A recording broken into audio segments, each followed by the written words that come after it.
Què ens podria dir Sant Francesc avui dia?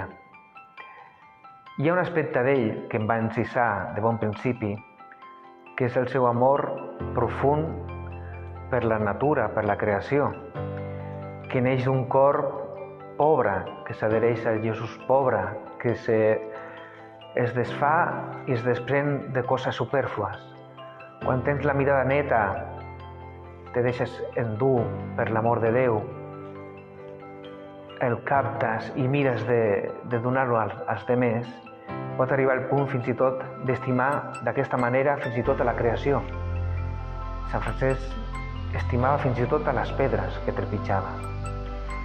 Això va ser també una de les coses que em va fer dedicar-me o decidir-me per ser franciscà. També per la meva afició a l'ornitologia, a l'ecologia. I és un altre aspecte també que pot donar o ajudar al món d'avui, que és el respecte per la creació.